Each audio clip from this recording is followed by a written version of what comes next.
el hecho de solamente ofrecer anticonceptivos a las usuarias ya es un derecho por parte de ellas. Así que es algo que sí o sí tenemos que conocer porque es algo que siempre lo vamos a estar ejecutando en todo momento.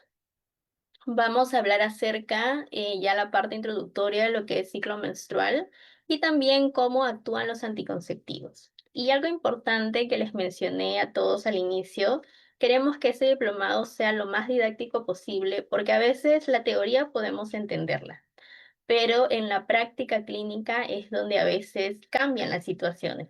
Entonces, ¿qué mejor que aprender con casos clínicos? A pesar que nuestro tema del día de hoy es un poco más teórico, tenemos casos clínicos para este módulo y eso lo vamos a ver también al final, a terminar toda la teoría. Van a ver que con los casos clínicos va a ser mucho más fácil comprender ciertos detallitos. Muy bien, entonces, obviamente, para poder empezar el tema, tenemos que empezar sabiendo qué es la planificación familiar y los derechos reproductivos. Esta es una definición que la mayoría ya debemos ir manejando de memoria, se podría decir, porque es algo que si estamos ejecutando, tenemos que saber qué estamos ejecutando, lo que es la planificación familiar. Entonces, es el derecho y conjunto de prácticas que permite a las personas o parejas decidir libremente el número de hijos que desean y el intervalo entre cada embarazo.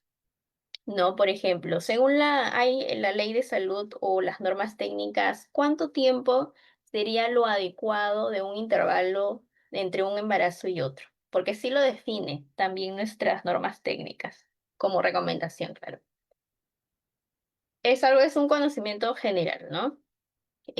¿Cuál sería el intervalo entre un embarazo y otro? Yo los voy a estar leyendo, colegas, ¿ya? A ver si están atentos. Ya vamos a seguir igual. Ya, entonces vamos a decidir libremente eh, también a través de decisiones informadas el número de hijos y cuántos hijos deseo tener.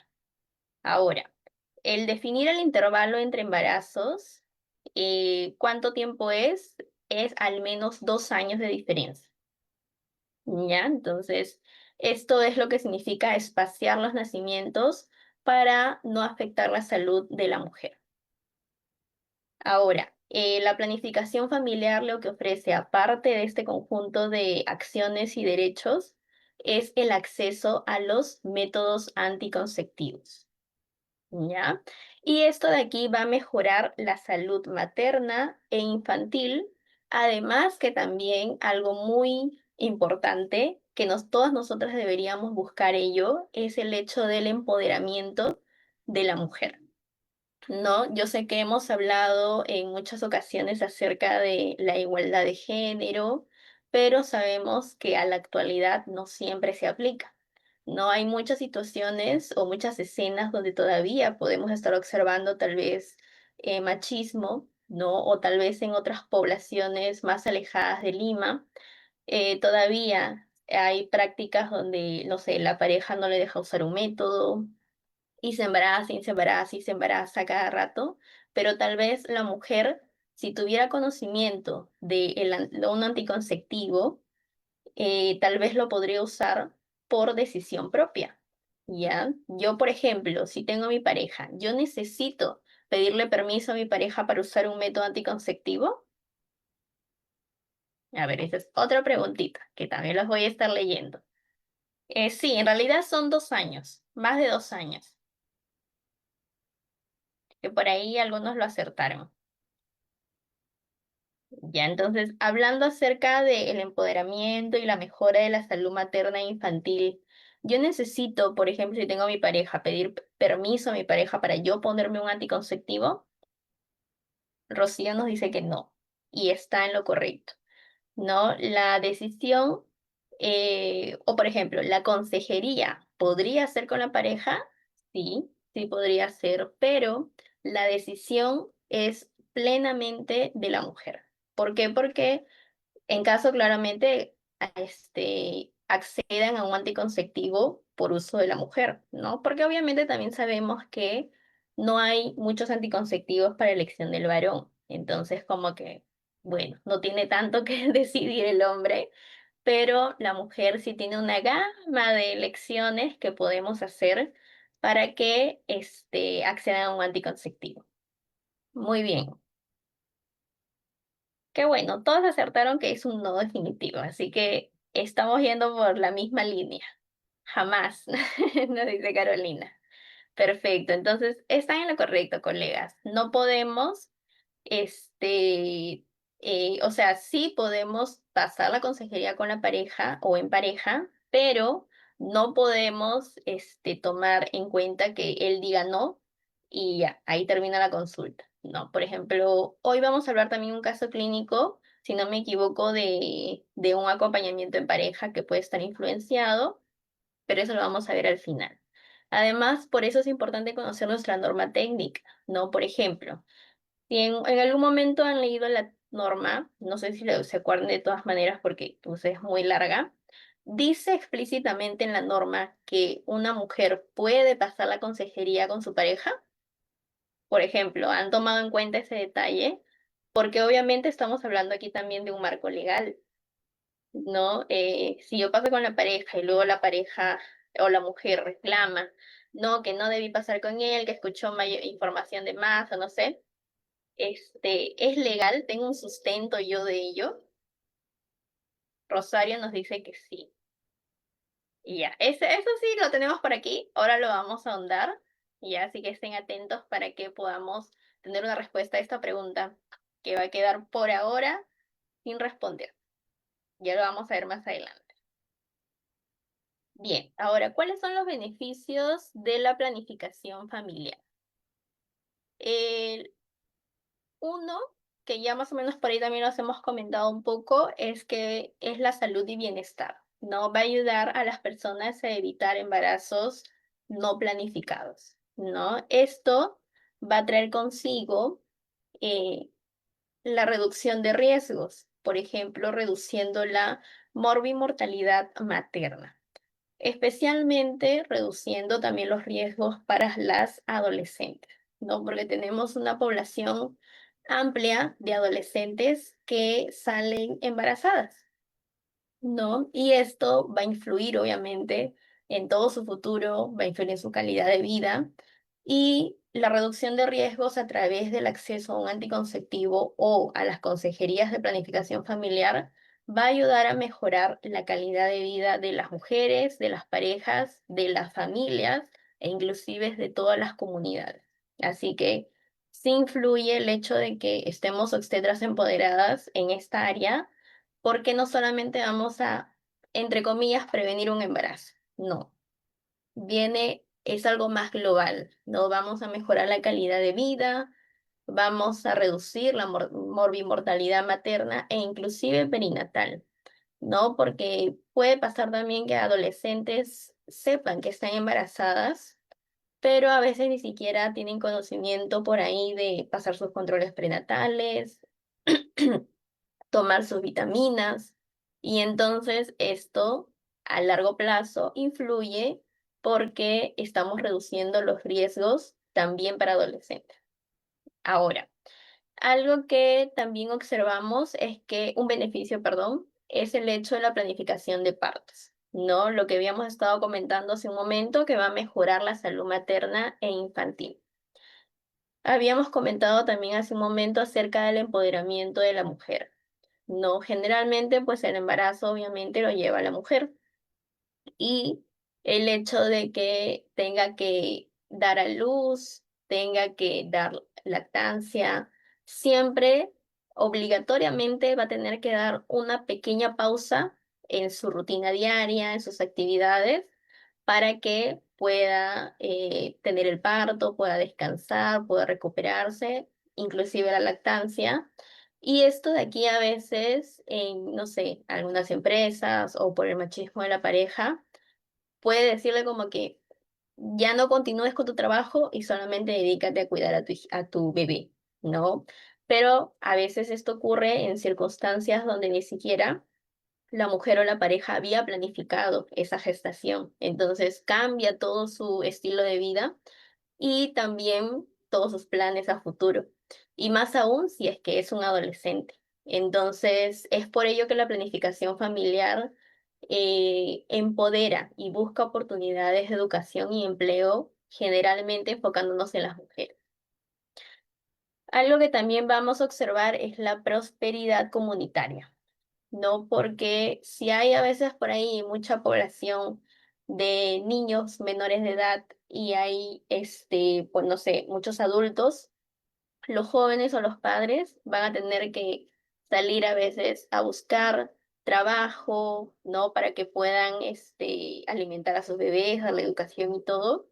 Y a largo plazo, por ahí también influimos en la educación de los niños, ¿no? Porque puede que influya en que las familias y comunidades también no se desarrollen de manera correcta, ¿no? Más que todo hablando del entorno propio.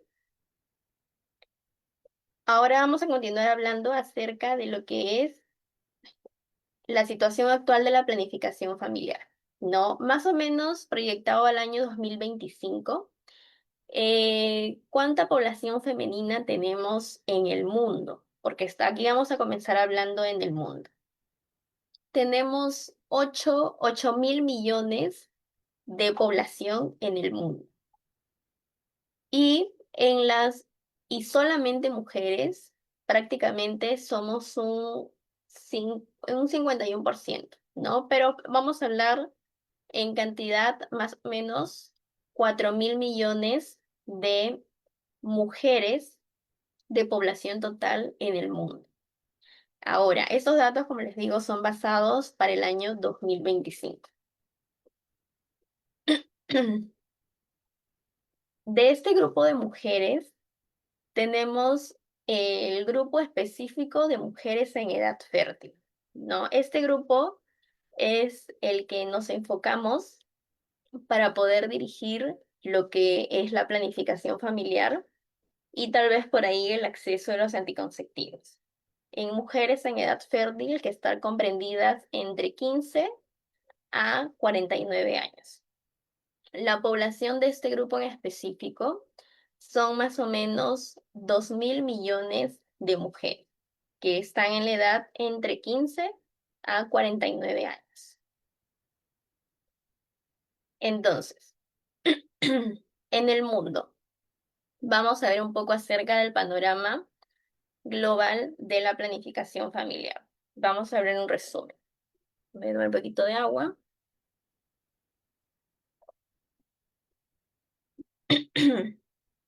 Carlitos nos comenta que va a ingresar por la tarde. Sí, a veces tenemos algunas actividades, pero igual lo bueno que las clases van a estar grabadas en el grupo. Así que si estamos dentro del diplomado, van a poder repasar por ahí la información y también pues van a tener acceso a las diapositivas y todo, así que no se preocupen. Ya por la tarde tenemos, colega. Muy bien, entonces seguimos. No, la situación actual de la planificación familiar en el mundo. El panorama global de planificación familiar, este es un resumen obtenido del 2021. Habla que alrededor de 1.900 millones de mujeres, lo que hablábamos hace un ratito acerca de 2.000 millones de mujeres en edad fértil, tienen la necesidad, ¿no?, de poder acceder a planificación familiar porque estamos en esa edad generalmente que pueden salir embarazadas, ¿no? Siendo como que más explícitos. De esta población, 1.100 millones de mujeres tienen la necesidad de planificación familiar. ¿A qué decimos que tienen la necesidad de planificación familiar o qué nos referimos? Que generalmente son mujeres que tal vez ya tienen una pareja, no sexual, claramente ya han iniciado la vida sexual y obviamente no quieren embarazarse. Entonces, estos 1.100 millones de mujeres tienen actividad sexual, pero no quieren tener hijos todavía. Ahora, de esta población, 874 millones ya están usando un método anticonceptivo. O sea, de esta población se han satisfecho necesidades a métodos anticonceptivos a 874 millones de mujeres. pero queda por ahí un restante de 164 millones de mujeres que no satisfacen sus necesidades de anticoncepción. Ahora, ¿esto por qué? ¿No? O cómo lo vemos interpretado, ¿no? Se ve que se les niega el acceso a la anticoncepción. No sabemos necesariamente si es negarle el acceso o que tal vez no hay los suficientes profesionales de salud que estén promoviendo los anticonceptivos o la planificación familiar y es por ello que ellas no pueden acceder.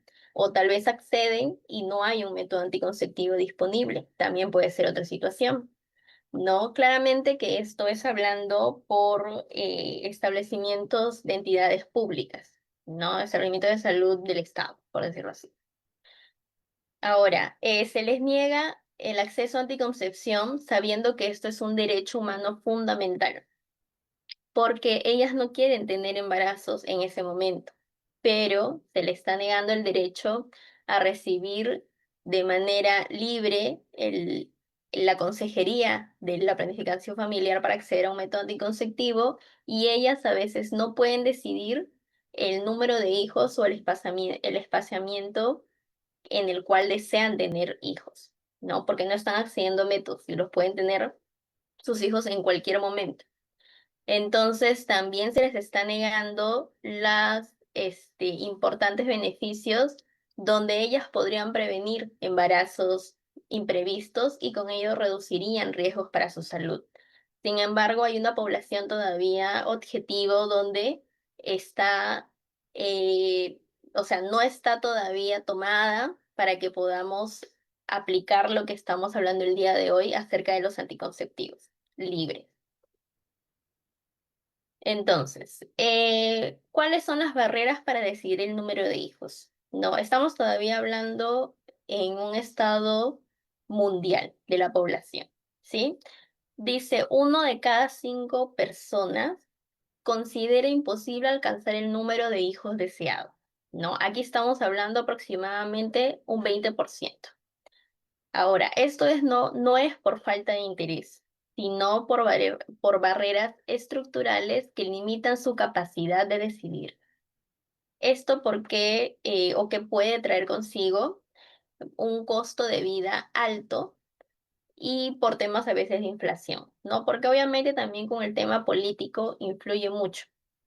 No, porque en nuestro entorno todo está influenciado también por el tema de la política y sabemos, por ejemplo, que ahorita en Perú estamos también en este dilema de que aún no sabemos quién va a ser nuestro presidente. No vamos a andar en la política, claramente, pero influye indirectamente, según los estudios, también para poder alcanzar el número de hijos deseados. Ahora, también sabemos o que repercute que hay falta de servicios de cuidado infantil, ¿no? Hay carencias de servicios accesibles y lo más importante, de calidad, ¿no? Por ejemplo, llegan a tener un hijito y a veces quieren atenderse o pueden solo atenderse por el Estado. Sin embargo, uno, no es accesible y si los llegan a atender, no es de calidad, ¿no? Hay demoras, hay escasez de ciertos insumos o medicamentos y de igual forma la mujer o el papá o la familia lo debe acceder de manera particular, o sea, igual tiene que pagarlo. Entonces, eso también influye. La inseguridad laboral, ¿no? Por a veces falta de trabajo estable, por contratos precarios, ¿no? Que también se ve mucho a la actualidad, mucho desempleo o que no se paga sus honorarios justos para un día laboral. Y a veces también por presión social, ¿no? Por expectativas culturales y porque hay menos apoyo comunitario. Ahora vamos a hablar en Perú, ¿no? En Perú, para estimaciones para el año 2025, porque recién estamos empezando el 2026, vamos a hablar concretamente hasta el 2025, ¿no?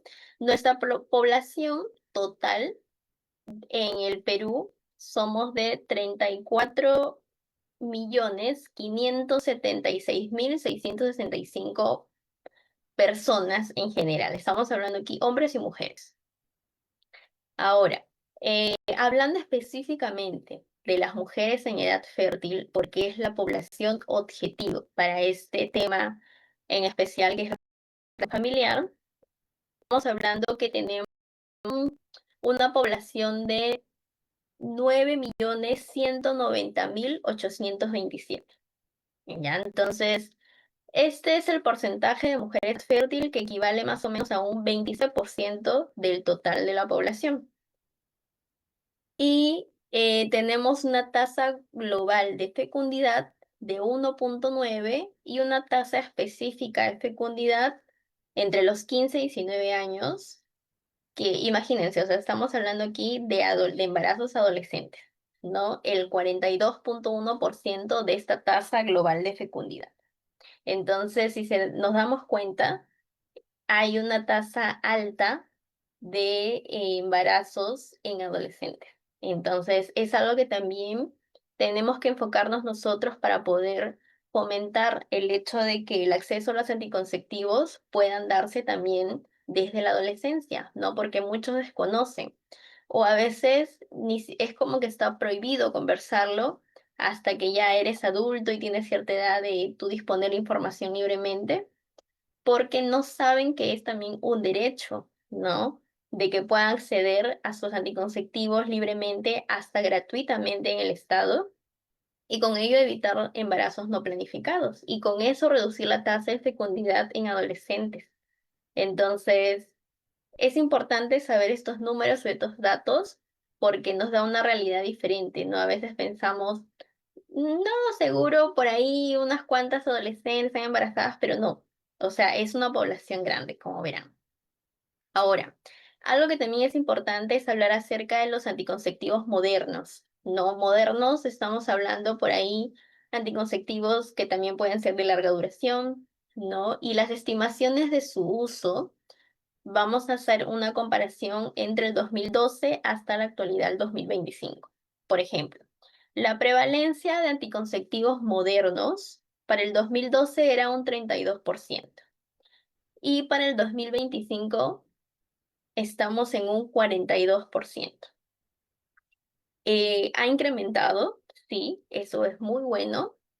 Sin embargo, es o sigue siendo todavía menos del 50% del total de anticonceptivos que tenemos. Es decir, tal vez pueden estar prefiriendo, no sé, métodos como, no sé, el método del ritmo, método de la temperatura basal o otros tipos de métodos que no son modernos y que tampoco son seguros, pero están dentro de nuestra norma técnica anticonceptivos o píldoras que se olvidan a veces porque no lo saben usar correctamente, o lo usan adolescentes, que obviamente una píldora con todos sus cambios hormonales, sus rutinas nuevas, ni siquiera terminan de consumirlos correctamente.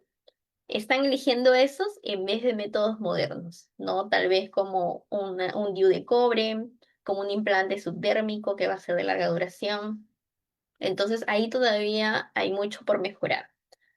Ahora, hay una necesidad insatisfecha de los métodos modernos. Al 2012 se ve a un 21% y al 2025 un 18%. Bueno, esto ha reducido porque están accediendo más, así que por ese lado vamos bien. Tal vez también ahora se está promocionando más los anticonceptivos de larga duración y ya está viendo como que, entre comillas, el stock que debería haber en los establecimientos de entidad pública, donde generalmente lo brindan de manera gratuita. ¿No? Y hay una demanda satisfecha de métodos anticonceptivos modernos, que eso también ha incrementado de un 62% al 2025 a un 71%. Así que por ese lado también, pues vamos bien.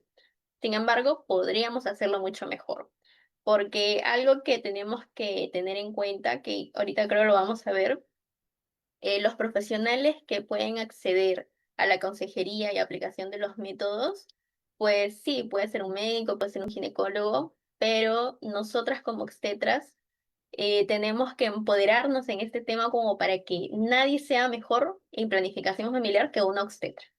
No, o sea, eso es algo que claramente tenemos que trabajar mucho capacitándonos y los felicito el día de hoy, los colegas que están conectados y los que van a llevar el diplomado, porque subir un escalón más para seguir empoderando obstetras en esta área y que podamos comenzar a promocionar más los anticonceptivos. Porque población femenina, imagínense, tenemos 9.190.000 mujeres en edad fértil que necesitan anticonceptivos. ¿Y cuántas obstetras somos? O sea, ni siquiera vamos a terminar de llegar a todas ellas, pero mientras todos los fomentemos al mismo tiempo, vamos a ayudar a más mujeres a que tengan esta capacidad de decisión sobre su cuerpo. Uno, para acceder a un método y dos, para que decidan en qué momento quieren o no tener hijos.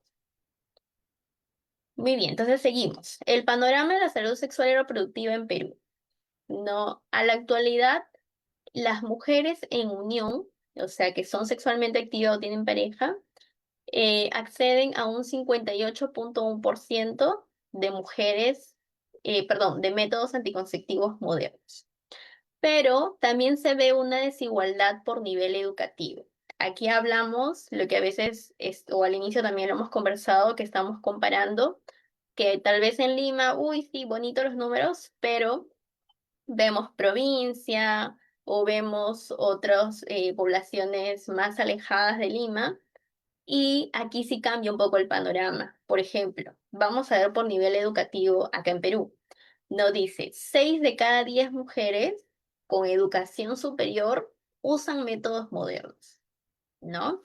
Pero, pero 4 de cada 10 mujeres sin escolaridad están usando recién métodos anticonceptivos modernos. Entonces, obviamente puede estar influenciado su nivel educativo, pero esto no debería ser relevante si es que una obstetra se acerca a cualquiera de los dos tipos de población, con escolaridad o sin escolaridad, y que brinde de manera accesible, con buenos términos, ¿no? Que llegue adecuadamente a la mujer a ofrecerle los anticonceptivos y que ellas lo pueden comprender con facilidad y que puedan elegir alguno.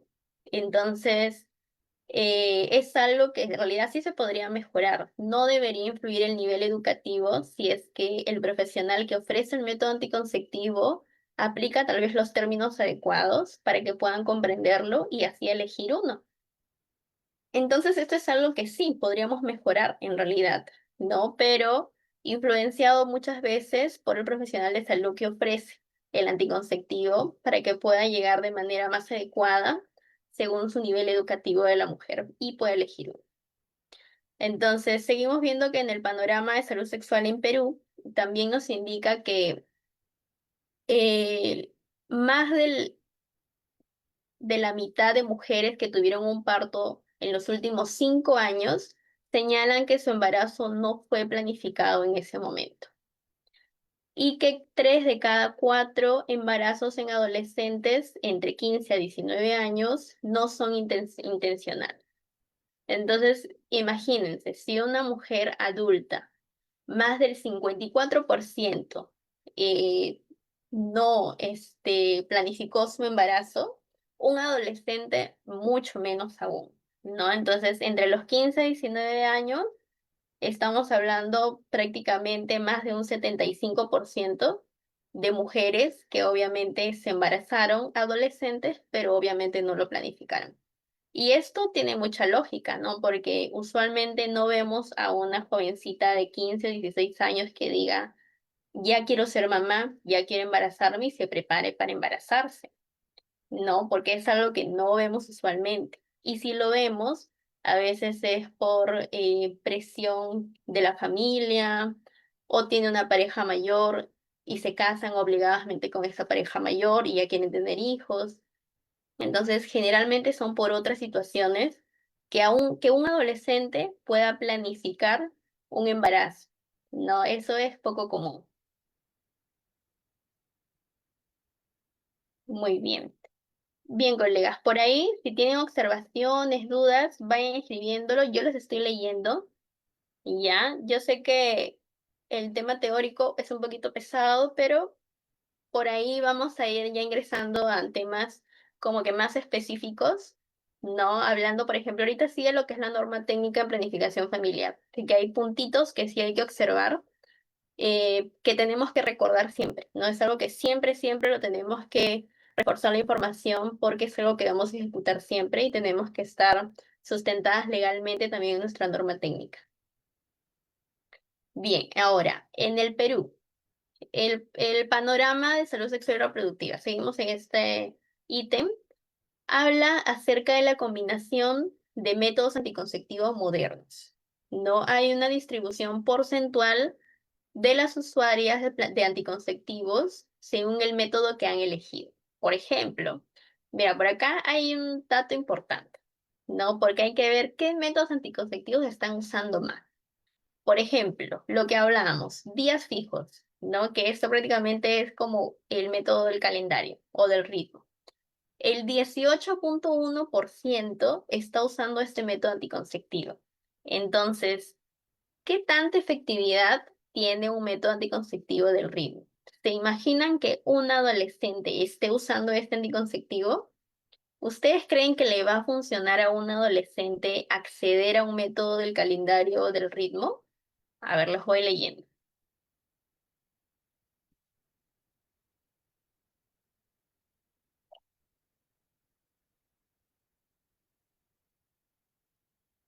Ya. Ahí mientras los leo, vamos continuando.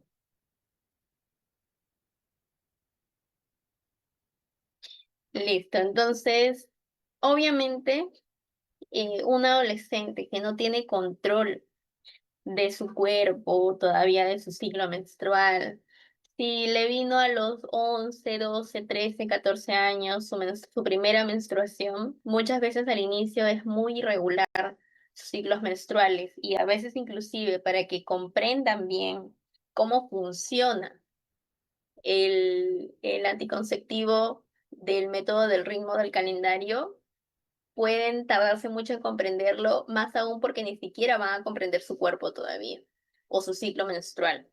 Entonces, obviamente que podría fallar, pero aún así hay un alto porcentaje de usuarias que acceden a este método. El condón, un 0,4%, ¿no? El condón femenino, perdón, específicamente femenino. Ari nos comenta, en adolescentes no, porque su ciclo no es regular. Claramente, de eso estamos hablando. Es muy difícil de que ellas puedan tener un control de un método del ritmo o calendario en un adolescente, hasta a veces en adultas o jóvenes, ¿no? Porque hay también a veces otro tipo de patologías, algo común en las mujeres, lo que son ovarios poliquísticos. No estamos con ovarios poliquísticos, mi ciclo me viene a veces sí, a veces no, pero justo esa chica o mujer quiere usar el método de ritmo. ¿Va a poder? Obviamente no, y no le va a funcionar. Entonces, es un método donde realmente deberíamos dar mejores opciones, pero opciones donde ella le agrade, le pueda gustar algún otro. No, no que le obliguemos, obviamente no. No, simplemente hay que mostrar opciones y que ella tenga la libertad de poder elegir uno, que sea más favorable y tal vez más seguro. ¿Ya? A ver. El condón masculino lo usan un 23,2%, ¿no? Ahora, hay un buen porcentaje, ¿no? Eso es bastante favorable porque recordemos que el condón también lo pueden usar para poder prevenir un embarazo y lo que son infecciones de transmisión sexual. Sin embargo, también de nada nos sirve que digan sí los uso, pero no siempre lo usan de manera correcta. Y terminan los incidentes que se rompió el condón, se quedó dentro, inclusive ya viendo una eyaculación. Y a veces estos accidentes pues también traen consigo embarazos no planificados. Por ello también hay que fomentar el hecho del uso correcto del preservativo, ¿no? Muchos decimos, ah, sí, como que es fácil, es algo común, pero no, mucha población no conoce o desconoce una información real de saber los pasos correctos. Y con el hecho de decir si lo uso, está bien, pero la pregunta correcta sería si lo estamos usando bien, porque de todas maneras, si no lo pueden usar, pero si no lo usan bien, pues de nada nos sirve, porque de todas maneras pueden haber tasas de falla, uno, por embarazos planificados y que además no esté protegiendo correctamente las ITS, porque también muchas personas o parejas lo usan con esa intención. Bien, tenemos usuarias de píldoras un 12.4%. Ya, píldoras, generalmente lo más común son píldoras o anticonceptivos combinados.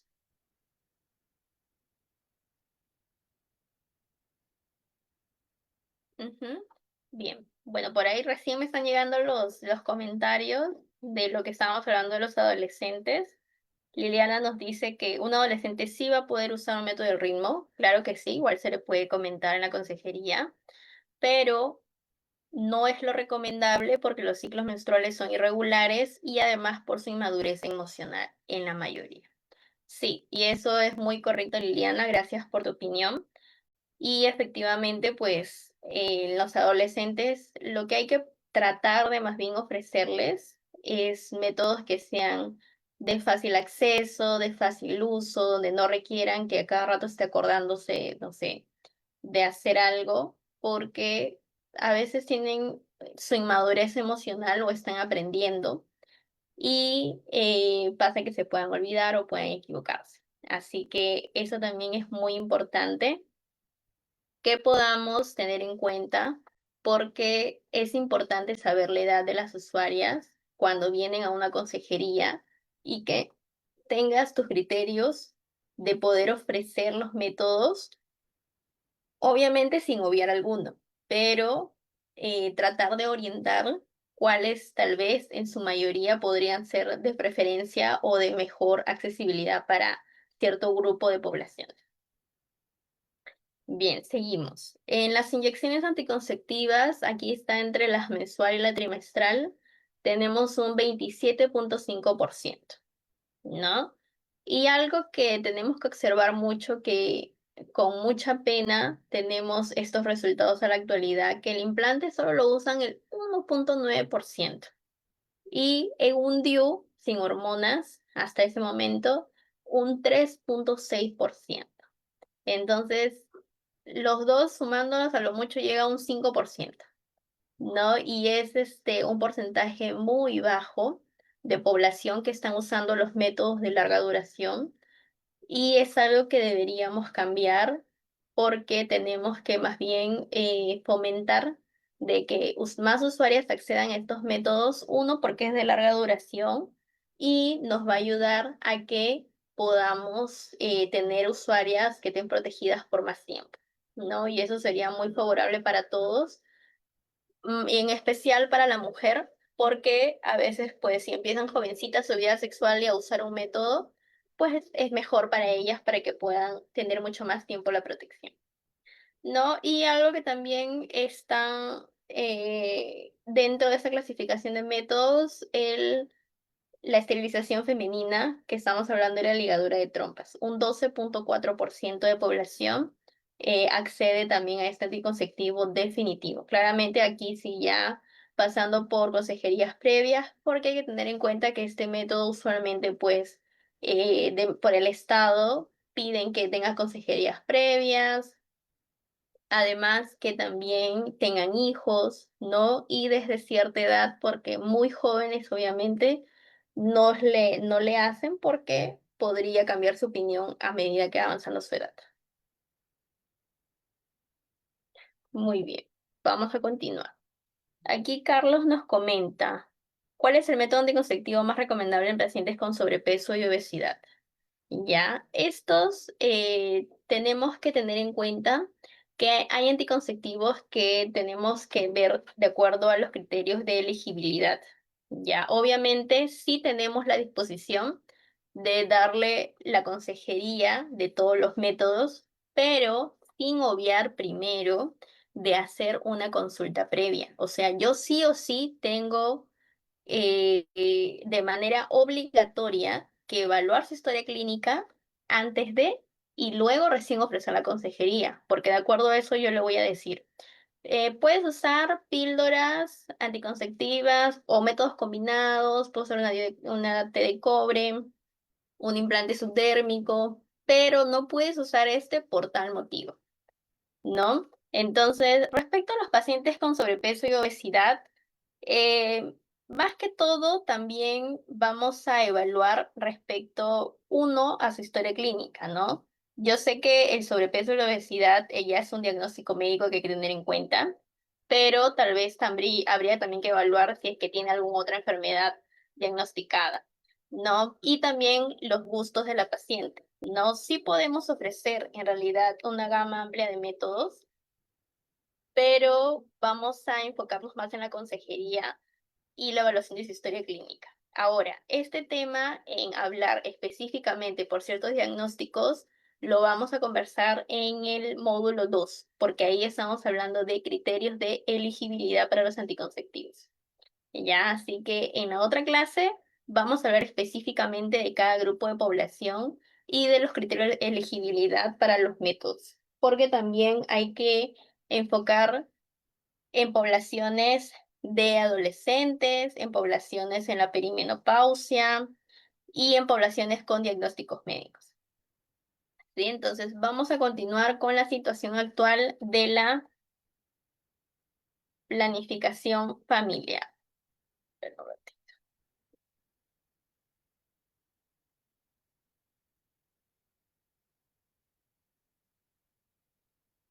Bien, listo. Entonces, seguimos con la situación actual de planificación familiar en el Perú, ¿no? El uso de métodos anticonceptivos modernos en Perú no solo representa un avance en derechos, y en la salud reproductiva. Lo que también va a ayudar mucho es en la reducción directa de, uno, embarazos no deseados, ¿no? Entonces, es una estimación de que va a haber menos casos de embarazos no planificados. Otro, reducción directa también en abortos inseguros, ¿no? La estimación de que va a haber reducción de procedimientos de riesgo o que sea en lugares donde no lo realicen adecuadamente o con todos los criterios que se necesita para que sea un procedimiento correcto. Y también la reducción directa de muertes maternas, ¿no? Va a haber menos muertes relacionadas a la maternidad de la mujer y también muertes perinatales, ¿no? Porque también podría ocurrir por que no tengan un adecuado control prenatal y es por ello que termine en una muerte perinatal. Ahora, estas estimaciones refuerzan la importancia de sostener e incrementar los esfuerzos para poder garantizar el acceso universal a métodos modernos, ¿no? Esto especialmente en poblaciones donde hay mayores barreras, ¿no? Barreras en el tema socioeconómico, cultural, de todo tipo en realidad. Bien, ahora vamos a hablar acerca de la tasa global de fecundidad en el Perú. No, la última, esto es basado en información del 2024. Ya, el dato clave indica que hay 1,8 hijos por mujer, que es la tasa global de fecundidad en el Perú, y este dato es propio, o sea, ha reducido un poco de lo que ha sido el nivel anterior, que ha sido de un 2,1. Y este dato de reducción generalmente se ve propio de países con una transición demográfica avanzada. Entonces, en teoría, podría interpretarse como una señal de progreso, particularmente para su mejor aprovechamiento en armonía con el ejercicio de sus derechos sexuales y reproductivos. ¿Qué quiere decir?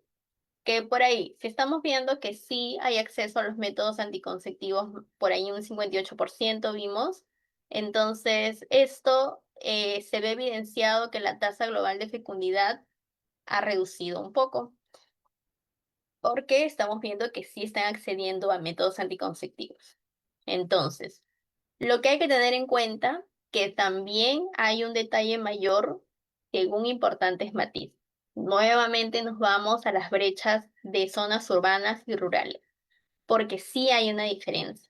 y vemos que sí influye el hecho de que puedan tener estos accesos a los anticonceptivos en mujeres con escolaridad y sin escolaridad, que es lo que hablábamos a un inicio, ¿no? Entonces, indica que la tasa global de fecundidad en zonas urbanas ha descendido, o sea, de un 1.8 hijos por mujer a 1.5 hijos por mujer. Esto se interpreta como señal de progreso, que hay acceso a los servicios de planificación familiar, que también hay acceso a información de los anticonceptivos, tienen acceso a los métodos anticonceptivos modernos y también a todos los servicios que sean de salud sexual y reproductiva. Ahora, comparándolo con zonas rurales, estamos viendo de que aquí al contrario, ha aumentado. Ahora, ¿por qué ha aumentado? En el pasado reciente indica un 2.5 hijos por mujer, pero en la actualidad estamos viendo un 2.9 hijos por mujer. Zonas rurales, que también puede estar influenciado donde tengamos menos educación, por ello mujeres con menos escolaridad. Ahora, esto es una brecha persistente. ¿Por qué se ve que ha aumentado la cantidad de hijos por mujer, pero no necesariamente porque ellas lo quieren? No, entonces ahí dice, no necesariamente porque sea un deseo de tener más hijos, sino que generalmente puede estar evidenciado o influido por limitaciones en el acceso a servicios de planificación familiar o a los métodos anticonceptivos. Además de que hay una divergencia que es evidente brecha ampliada, ¿no? Que hay una evidente brecha ampliada. ¿Qué quiere decir entonces de que en las zonas rurales probablemente a la actualidad no está habiendo tal vez el acceso a los métodos anticonceptivos o los profesionales que brinden la consejería a métodos anticonceptivos, ¿no? Que los dos son de igual de importantes, ¿no? Porque tenemos que observar claramente de que se incrementaría los profesionales que brindan la consejería de métodos y el stock de los métodos anticonceptivos, obviamente llegando de manera empática, explicando correctamente en términos adecuados, podrían comprendernos y podrían acceder a un método. Y podrían reducir esta tasa global de fecundidad también en zonas rurales, pero siempre hay como que una brecha persistente en las zonas rurales y en las urbanas. Entonces es algo que hay que mejorar. Sin embargo, lo bueno es que hay colegas, hay más obstetras que también pues van al CERUMS y ahí es donde nos topamos con esta realidad, pero es algo que lo trabajamos. Entonces, hay que destacar el trabajo de las obstetras también en las zonas rurales porque es muy importante para reducir estas tasas globales de fecundidad en mujeres en zonas rurales que deberíamos ayudar a que pueda disminuir porque no es una decisión propia de la mujer generalmente, sino es algo que se da porque, en fin, no tiene como que otras opciones o alternativas para poder evitar esos embarazos. Muy bien. Ahora, vamos a hablar un poquito acerca del marco legal en la planificación familiar. No, vamos a enfocarnos obviamente centrado en Perú, en nuestro país. Esto de aquí se fundamenta en la Constitución, con leyes nacionales y con norma técnica. Esto va a ayudar a que garantice el acceso gratuito y voluntario, además informado a los métodos anticonceptivos. ¿Cuál es su objetivo?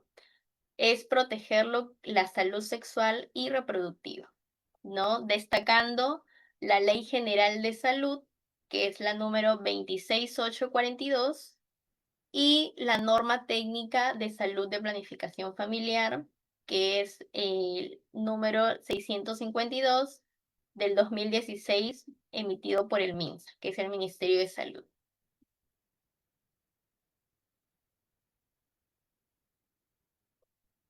Muy bien, entonces,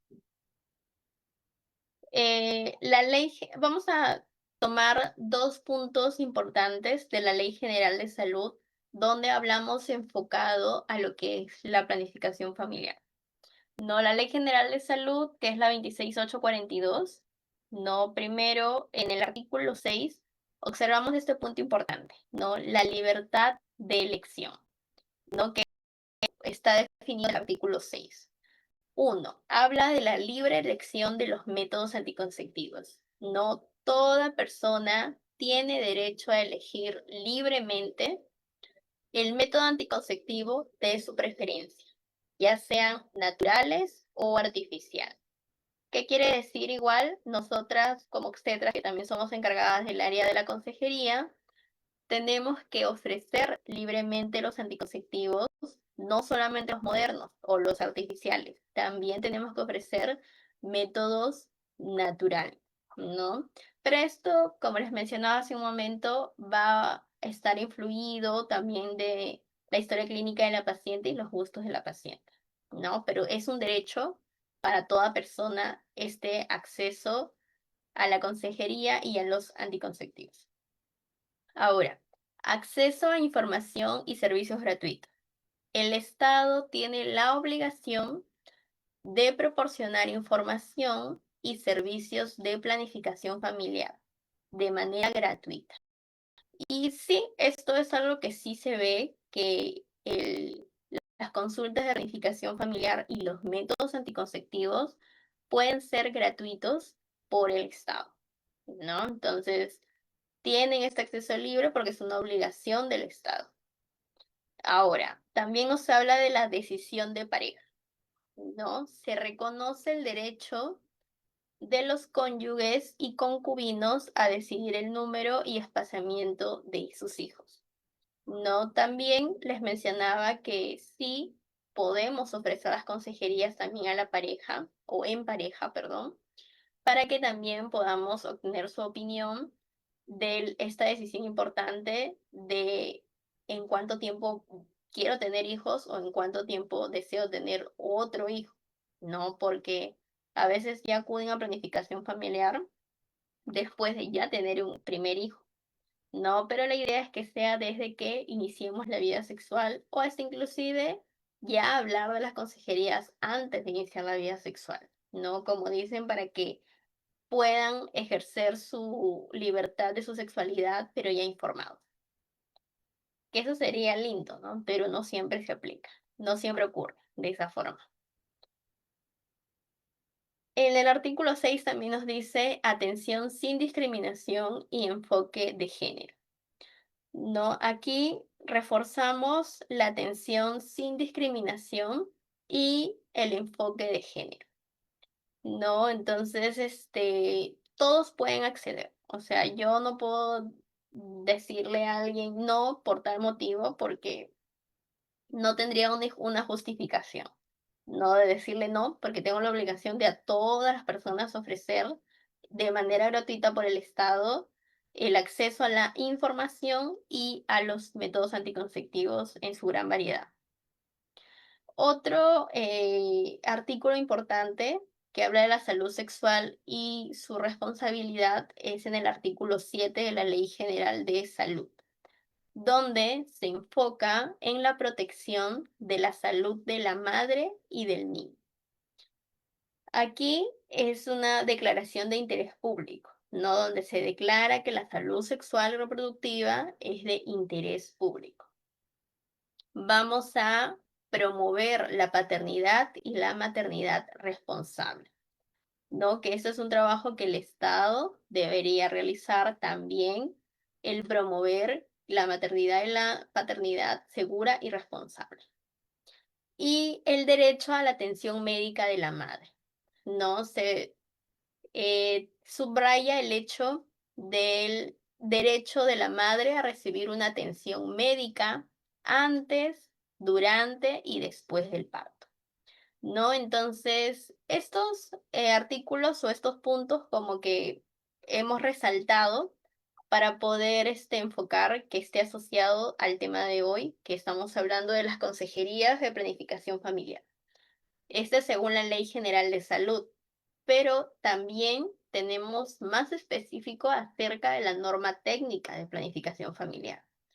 que también es ofrecido por el Ministerio de Salud. Ahora, está esta norma técnica del 2016. Ya tenemos en sus primeros, hemos como que sacado los puntos más importantes para que podamos tener en cuenta lo más importante, o sea, lo que necesitamos recalcar y saber, ¿ya? Según en nuestra norma técnica, porque sabemos que es una norma técnica enorme. A ver, por aquí tenemos una preguntita. En el caso específico de los adolescentes, ¿a partir de qué edad se les puede dar la consejería y yo administrar y proveer un anticonceptivo, incluido el DIU o los implantes? Ya, justo hemos llegado a ese tema, Liliana. Así que tu pregunta está en el momento preciso. Ya, entonces, ya, esto es algo que sí me gustaría como que recalcar mucho, el tema del acceso a los anticonceptivos adolescentes. A ver, me gustaría saber primero opinión de ustedes antes de hablar de por sí de lleno el tema. ¿Alguno de ustedes, colegas, ha atendido eh, entre 15 a 16 años adolescentes que le hayan puesto dispositivos intrauterinos, implantes o algún otro método? Entre 14 y 16 años. ¿Alguien ha tenido ya esa experiencia de atender a este tipo de población adolescente? A ver, los leo.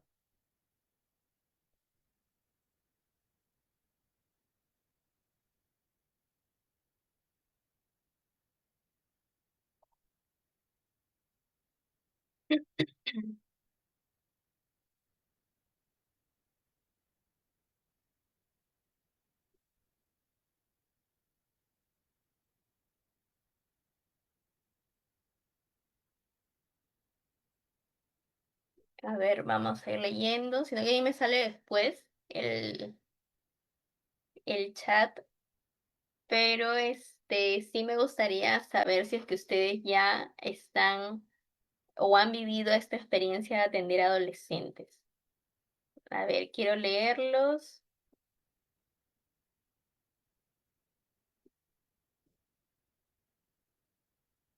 Bien, a ver, ya me comienzan a llegar los mensajitos. Yulita nos dice que sí.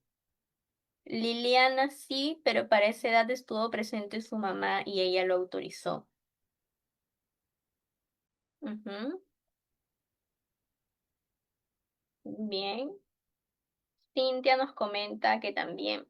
Qué bueno que sí estén optando. La pregunta aquí sería, Liliana, perdón, ya nos especificó que estuvo con su mamá. A ver si Yulita, Cintia o algún otro colega nos comenta. ¿Fueron solas? ¿Accedieron solas a esta consejería y al acceso de su anticonceptivo, teniendo entre 14 y 16 años? Porque también sería importante evaluar ese dato, ¿no? Si realmente accedieron solas o necesitaron la autorización de un adulto. Yulita, previa autorización de su mamá, también nos comenta.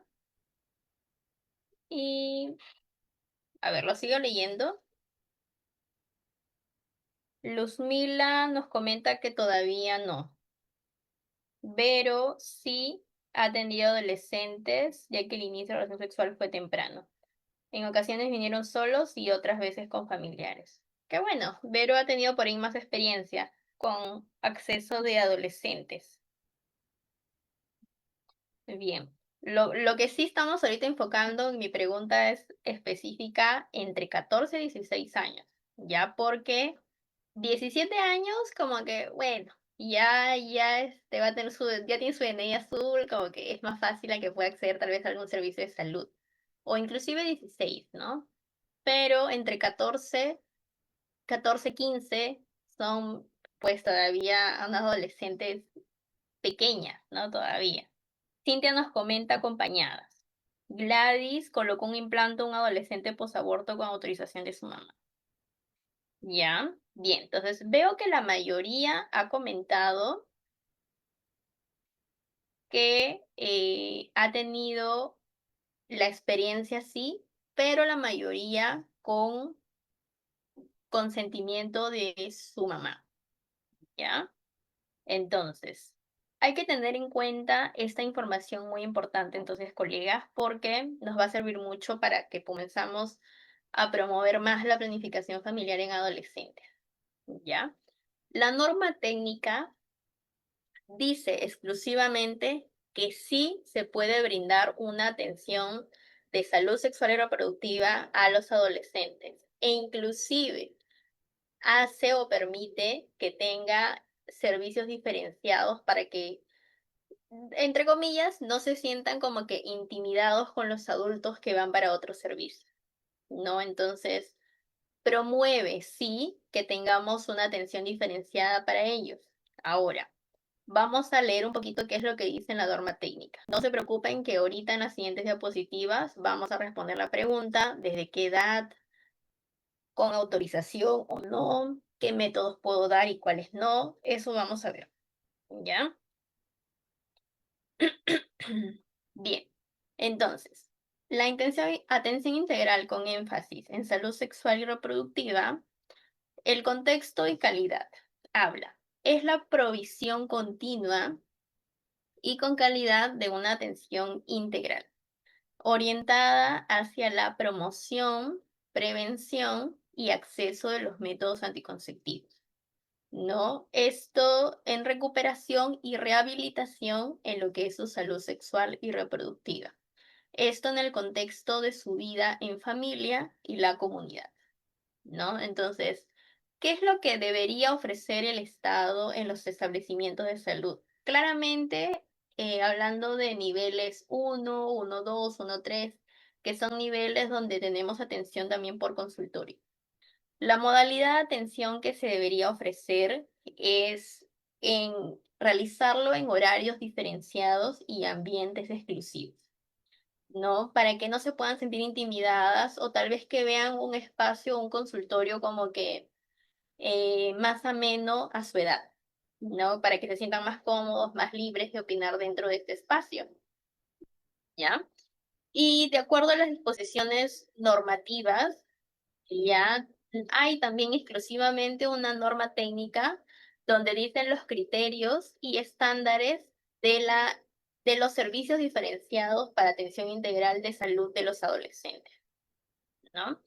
Esto también habla de ejecutar centros de desarrollo juvenil, ¿no? Donde se brinda también los centros de desarrollo juvenil para atender exclusivamente a adolescentes a través de uno, orientación y consejería, que es como que uno de de las primeras cosas que podríamos hacer para estos jovencitos o adolescentes. Brindar también aquí talleres informativos, animaciones socioculturales y también atención clínica. Hablamos de la etapa vida adolescente, más o menos aquí es que va a empezar desde los 9 años, pero vamos a diferenciar en lo que es el abordaje para lo que es salud sexual y reproductiva, porque aquí es desde los 14 años. Ahora, ¿cuáles son los temas abordados? En los espacios se deben abordar temas como salud física, psicosocial, salud sexual, reproductiva de los adolescentes. Aquí incluye los y las adolescentes, es decir, es un espacio donde pueden acceder hombres y mujeres adolescentes, ¿ya? Entonces vamos a ahondar un poquito en este tema, ¿ya? Porque me gustaría que las colegas que nos han contado acerca de la atención de sus adolescentes, que comiencen la mayoría ahora a atenderlos solos, o sea, no tengan la necesidad de que necesiten la aprobación o consentimiento de un apoderado, ¿ya? Vamos a hablar esto aquí. La población adolescente que acude a los establecimientos de salud en búsqueda de planificación familiar se le debe brindar todos los servicios. Ahora, basado en el Código de Niños y Adolescentes y la doctrina de capacidad de decisión, que se le denomina aquí un menor maduro, es a los adolescentes a partir de los 14 años. No, indican que desde esta edad pueden consentir por sí mismo la atención de salud sexual y reproductiva, ¿no? Entonces, aquí ya especificamos una edad. desde los 14 años se denomina un menor maduro. Entonces, desde esta edad puede acceder a los servicios, todos los servicios que sean de salud sexual y reproductiva. Ya, ahora, la norma técnica garantiza el derecho a recibir, o pueden recibir sí o sí, orientación y consejería de lo que son anticonceptivos y todos los métodos anticonceptivos, inclusive incluyendo el anticonceptivo oral de emergencia, que también es algo importante porque es más probable que un adolescente de esta edad necesite un anticonceptivo de emergencia la primera vez tal vez que va a la consulta porque aún está teniendo desconocimiento del tema y está aprendiendo, ¿no? Todo esto desde los 14 años tienen el derecho a recibir los adolescentes de forma gratuita por el Estado y de forma confidencial. Entonces, es por ello que sí, se han creado mucho a la actualidad en los establecimientos, postas o centros de salud, el espacio para la etapa vida adolescente, donde ahí ofrecemos estos servicios diferenciados exclusivamente para ellos. Entonces, es algo que sí podríamos ofrecer a un adolescente solo. Ahora, aquí vamos a hablar acerca del consentimiento informado. Dice, así explícitamente, los adolescentes tienen derecho a la atención sin necesidad de estar acompañados por un padre o un tutor, a partir de esta edad que son los 14 años. Entonces, ya tenemos aquí el resumen ya de lo que explícitamente nos dice la norma técnica de planificación familiar, que sí puedo brindar orientación consejería, sí puedo brindar anticonceptivos, sí le puedo dar método inclusive de emergencia gratuito y confidencial a partir de los 14 años, que es un menor maduro, sin el consentimiento necesario de su papá o su tutor. ¿Ya?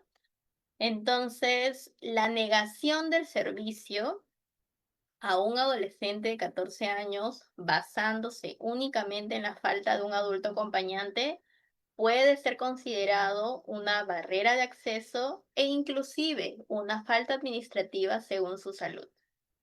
Así que, colegas, esta es una información muy rica, la verdad, muy, muy importante porque es algo que con esto ya estamos sustentadas legalmente, qué es lo que podemos hacer o aplicar en nuestras atenciones de aquí en adelante. Vamos a ver si hay preguntas. Ya quiero que ahondemos en este tema si es que lo necesitan para que podamos aclarar estas dudas, pero sí es importante saber que legalmente tenemos ese sustento para que podamos atender a adolescentes de los 14 años, ¿ya? Y que no necesitemos la autorización de su mamá o de su papá, porque el adolescente podría elegir un dispositivo intrauterino. Y para, por ejemplo, colocar un dispositivo intrauterino hay que firmar un consentimiento, ¿no? Que es el que recibe la consejería, hace los efectos, hace todos los cambios. ¿Y quién firma ese consentimiento? ¿Lo va a firmar la mamá o lo va a firmar ella? Si es que está sola. Vamos a leer, a ver, voy a leer si tengo ahí mensajitos. ¿Qué pasa con los adolescentes menores de 13 años? Ya, si son menores de 14 años, sí tienen que acceder con un apoderado o un tutor, ¿ya? Porque la norma técnica lo dice explícitamente desde los 14 sola, pero menor a esta edad sí sería necesario que pase con un apoderado porque eso no está definido en nuestra norma técnica. ¿Ya? Así que eso sí ya sería algo ilegal. O sea, eso no está en nuestro marco. Entonces, nosotras podamos sustentar, le puse tal método porque sí puedo. Ahí sí no. Tiene que ser mayor o igual de 14 años. Adolescentes que tienen algún tipo de retardo mental leve. Bueno, si influye en su capacidad de poder entender o comprender la consejería, entonces ahí sí podría ser necesario de que vaya con un acompañante. No siempre hay criterios que podamos tener en cuenta, pero siempre teniendo en cuenta el hecho de que tengamos un sustento legal, ¿no? Porque ¿qué tal? Miren, por ejemplo, a nosotros nos ha pasado varias veces, ¿no? ¿Qué tal si vino justo un adolescente de 15 años, ¿ya? No le vamos a dejar límite, 15 años. Vino, le di la consejería solita, hasta vienen con su uniforme de colegio a la consulta. No, no sabemos a veces cómo consiguen el dinero para su consulta, pero lo tienen. Van a la consulta con su uniforme del cole y lo que pasa es que llegan, le doy la consejería, eligió, ah, ya quiero este método, le ponemos el método todo. Pasa 1 o 2 semanas, viene la mamá o llama a la mamá. Le pusieron un anticonceptivo a mi hija, que cómo es posible, ella es menor de edad, los voy a denunciar. Ya nos ha pasado. Ya, entonces la mamá se enteró porque, no sé, vio su carnet de planificación o le encontró algo, ¿no? A su menor de edad, a su hija, y supo y se enteró ahí que usó un método anticonceptivo. Entonces, ¿cómo yo me puedo sustentar legalmente de que yo no he hecho nada, ilegal, se podría decir? Entonces, yo tengo mi norma técnica de planificación familiar que sí me permite que yo pueda dar la consejería y los anticonceptivos desde los 14 años sin la autorización del padre o tutor. Lo que sí hay que tener en cuenta que hay también jovencitos que pueden ser muy vivos y que tal vez no tienen los 14 años, tienen 13 años y dicen, no, yo voy a cumplir 14, pero no. O sea, eso sí, tú tienes que garantizar que tengas su DNI físico del adolescente para que garantice su edad. Mientras tenga más de 14 años, suficiente, tiene su sustento legal, le explicas a la mamá de manera tranquila que pueda acercarse o si está presente, le explicas, ¿no? Este, comenzar un poquito calmándolo antes de decir, no, no he hecho nada ilegal, no, no te pelees, ¿no? Es como que, sí, su hija vino a una consejería de planificación familiar, porque requiere un anticonceptivo y hay una ley que me da un sustento de que yo sí puedo ofrecerle desde los 14 años sin la autorización de su adulto o apoderado. Le dices, mi norma técnica de planificación familiar tal, si quiere lo puede leer, si quiere le puede enviar el documento para que usted pueda evidenciar de que no es ilegal y que ella pueda acceder. Ahora, luego la calmas un poco diciéndole, más bien le recomendaría de que tal vez usted pueda acompañarle a sus siguientes atenciones, ¿no? Porque tal vez hay una brecha de que no hay mucha comunicación con su adolescente y es por ello que ella ha optado de manera sola, a veces por vergüenza, por falta de comunicación y como que ahí ya lo vas también adaptando a la mamá para que también pueda ella comprender, ¿no? De que no se le debería negar este acceso a los adolescentes y no es nada ilegal tampoco. Y a veces se calman y hasta las acompañan luego a que puedan venir con su mamá a acceder a su método, ¿ya? Pero sí, es algo que sí podemos, acceder, colegas. Así que me gustaría que de aquí en adelante todos, todas, podamos aplicar esta normatividad en adolescentes y comenzar a promocionarlo más, ¿no? Algo que hacemos muchos colegas o que muchos lo pueden hacer si es que no lo hacen, es por ahí brindar la información o publicidad a través de las redes sociales, donde estos adolescentes, que es nuestra población objetivo, tienen acceso y desde ahí nos pueden ver y pueden ver esta información que es real de que puedan acceder a un método, porque ya muchos iniciaron su vida sexual. Entonces, qué mejor que podamos acceder a esta información de manera gratuita y que ellos puedan acceder a nosotros para que puedan pasar su consejería y también acceder a sus métodos anticonceptivos. Vamos a ver si hay más preguntitas, si tienen dudas. Karencita, respecto la norma técnica. Es la norma técnica de planificación familiar. Justo habíamos empezado aquí. Ya en la norma técnica, la misma norma técnica, tenemos ahí varias ítems, pero entre una de ellas habla específicamente acerca de la atención integral de salud sexual y reproductiva a adolescentes. Y estamos aquí enfocándonos en aclarar desde qué edad, ¿no? Porque a veces atendemos a adolescentes, pero les pedimos que sí o sí sea con la compañía de su adulto o de su papá o su mamá. Pero obviamente al decirle ya esto, va a pasar muchas veces que ya nunca más vuelven, porque obviamente no tienen a veces la confianza y el miedo, o vienen de familias disfuncionales donde no pueden acceder a la compañía de su mamá o papá, o a veces trabajan, no pueden, o sea, hay muchos factores que pueden influir, pero a veces la adolescente solita puede ir. Entonces, desde los 14 años pueden acceder sí o sí a la consejería y a los métodos anticonceptivos e inclusive la píldora de emergencia, solas, no necesitan consentimiento. Y si por ahí yo tengo una usuaria interesada en colocar un DIU de cobre y tiene 15 años y fue sola, ¿qué hago? ¿Le pongo o no le pongo? ¿Ya? Entonces, sí le puedo poner. ¿Quién me firma su consentimiento informado del dispositivo intrauterino? La misma adolescente, porque sí es válido, sí tenemos un sustento legal con nuestra norma técnica que sí podemos ofrecer este método anticonceptivo y así venga a reclamar su mamá, su papá, te voy a anunciar algo. No, yo me puedo sustentar que sí tengo en mi norma técnica esa autoridad de poder realizar la atención a nuestro adolescente, de manera privada o pública, la verdad, cualquiera de los dos. Muy bien, entonces vamos a continuar si ya no tenemos más preguntas acerca de la atención a los adolescentes. A ver, Joana nos dice, ¿el consentimiento puede firmar un docente?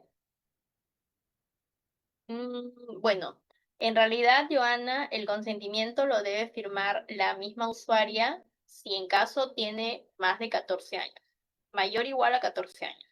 No sería necesario que lo firme otra persona. Así vaya con su mamá, ¿no? Por ejemplo, va su mamá y la niña o la adolescente de 15 años y va a firmar el consentimiento de un implante. ¿Quién lo firma? La adolescente, porque ella es la que está recibiendo la consejería y está autorizando que se coloque el método. O sea, inclusive ahí, si está acompañada con su mamá, no es necesario que firme la mamá, solo la adolescente, ¿ya? Pero si es que está acompañando y bueno, para no hacerla sentir excluida, que firme el adolescente y al ladito puede firmar su mamá, ¿no? Pero no es necesario. Ah, si fuera menor de 14 años. Ah, ya. Aquí sí es importante, colegas, de que sí o sí sea un apoderado del menor de edad. Ya, es decir, no podría firmar un docente. O sea, legalmente como que no tendría un sustento. Sus papás, siendo sus apoderados o padres, ¿no? Directamente o tutores, sí podrían reclamar, ¿no? Esa autorización porque si son menores de 14 años, sí o sí legalmente tiene que ser por su padre o tutores, sus apoderados, ¿ya? Aunque quisiéramos ayudarlas, porque podemos decir, ¿no? Muchas veces como que, uy, no hay confianza, o hay violencia familiar, o trabajan, o no sé. Quisiéramos ayudarles si que fueran menores de 14 años, pero no tenemos el sustento legal de ello. Entonces luego el papá se entera algo y ya fuimos. Así que hay que ir con lo que podemos. Sí, sí, pero todos los documentos administrativos, porque inclusive si van a sacar una cita en el estado siendo un adolescente, tiene que pasar por el tema de la atención administrativa para la reserva de cita. Entonces sí, sí lo pueden hacer. Y yo lo he vivido en experiencia propia, lo he vivido en mi internado y estamos hablando hace años. Entonces, yo he atendido etapa vía adolescente en un centro de salud por Caraballo y sí, sí, los adolescentes firmaban y pasaban su consejería y poníamos métodos. O sea, es algo que sí se puede. Claramente que sí, como les digo, al menos que tengan su DNI para poder garantizar la información, ¿no? Porque también hay jovencitos que pueden ser un poquito vivos y se quieran pasar ahí de vivos con el tema de la información que están otorgando. Pero hay que confirmar la información, sus datos reales, su edad, para que comencemos a ofrecer libremente el tema de la consejería y los anticonceptivos. Joana, un asentamiento por parte de docente, no. Joana, legalmente tiene que ser un padre o apoderado, si es menor de 14 años. Ya, entonces, esto es por un tema legal, o sea, los queremos ayudar, sí, si en caso lo necesite, pero si su mamá o si su papá se entera y vio que firmó una persona X cualquiera, así sea su docente, sea su amigo, ¿no? No tiene un sustento legal, ¿ya? Entonces, tiene que ser necesariamente eh, padre o apoderado o tutor.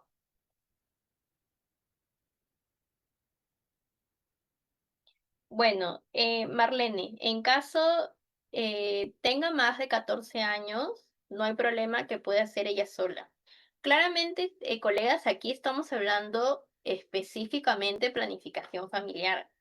¿Ya? Porque obviamente va a haber casos o situaciones donde adolescentes requieran también acceso para lo que es atenciones, no sé, por infecciones u otro tipo de cosas. Esto aquí sí no aplica, ¿ya? Si son por infecciones, voy a hacerle un examen ginecológico, ahí es otra cosa. Ahí sí tiene que pasar la evaluación hasta que sea mayor de edad, sí o sí con su papá, mamá o apoderado. ¿Ya? Obviamente aquí hay como que un cruce de información porque, por ejemplo, si yo le pongo un DIU, tengo que examinar a mi paciente, ¿verdad? Tengo que poner espéculo, tengo que hacer un tacto vaginal y tú dices, pero para evaluación no puedo, pero para método sí. Bueno, en este caso, si es para un DIU específicamente, fue para planificación familiar, ahí sí ya tienen que examinarle y ahí sí pueden. Pero si vienen por un tema específico de infección vaginal, ahí sí no, tiene que ser con un acompañante. A ver, sigo leyéndolos.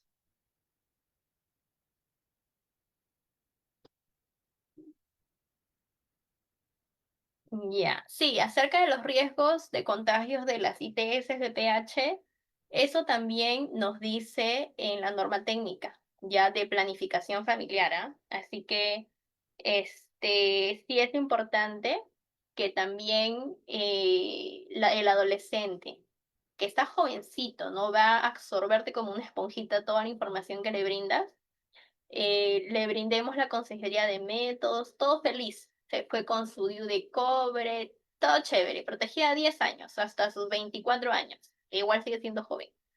Pero obviamente no es que le hablaste solo de métodos y ya, te veo a tu control. No. Obviamente nuestra norma técnica también nos profundiza de que las consejerías de planificación familiar vayan de la mano sí o sí con la consejería de lo que son las prevención de las ITS, ¿ya? Entonces es algo que nosotras debemos aprovechar. Sé que nos tomará más tiempo, porque obviamente pasar a una consejería de métodos cuando una paciente está indecisa de cuál quiere, te vas a poner a explicar, existe el otro, todo. Decide todo, ya me tomó un tiempo. Le apliqué el método, se extendió un poco más, pero que no quede como que a la deriva de que sí o sí nos enfoquemos en también explicar o dar la consejería correspondiente de los riesgos del inicio de la vida sexual para lo que es la prevención o contagio de lo que son las ITS o el VPH, ¿ya? Entonces, eso es algo que lo vamos a mencionar más adelante, pero sí dice nuestra norma técnica de planificación familiar. A ver, Karina nos comenta, en caso de que ya tenga un hijo y requiere un método hormonal, tiene 13 años. Ya. En este caso, igual, ya, porque no hay como que un criterio diferenciado que nos diga en la norma técnica. Si tiene menos de 14 años con ya una gesta o para previa, puede acceder libremente. No, no especifica. O sea, hay que tener en cuenta de las cosas que dicen ahí explícitamente en nuestra norma técnica. Entonces, Karina lo que nos consulta, si tiene un hijito a los 13 años y quiere un método, sí va a tener que acceder con el consentimiento de un adulto o apoderado, ¿ya? Porque no dice en ninguna parte de nuestra norma técnica. Entonces, y es algo que sí me tomó el tiempo de averiguarlo porque hay situaciones que a veces nos pasa en consulta. Entonces, puede llegarte una situación similar, pero tú tienes que estar como que ya informada de que sí puedes y que no puedes hacer. Pero esto generalmente tal vez pasaría en el Estado, ¿no? Porque ahí tal vez ya pasó la evaluación gratuita de su embarazo, de su parto, todo, y bueno, generalmente inclusive para ello también va a ir acompañado con su apoderado. Entonces, para el método también, ¿ya? Y eso, colegas, así que no tengan miedo, fomenten la anticoncepción desde los 14 años libres, ¿no? Y sean explícitos, digan, no necesitas el acompañamiento de tu mamá para ponerte tu método. ¿Qué información más clara que esa para que un adolescente desde los 14 años venga para acceder a su método anticonceptivo? ¿Ya? O sea, imaginan todos los cambios que podríamos hacer, todo, vamos a favorecer a los adolescentes a que accedan a su método anticonceptivo desde los 14 sin autorización de un adulto. ¿Y cuántos vendrían a acceder a su método? Porque cuántos adolescentes de esa edad ya iniciaron su vida sexual y ni siquiera se cuidan, ¿no? Piensan que con el coito interrumpido es más que suficiente, pero no, ¿no? Detrás de ello van a venir embarazos no planificados, van a venir abortos clandestinos, se podría decir, porque no le van a decir a su mamá necesariamente.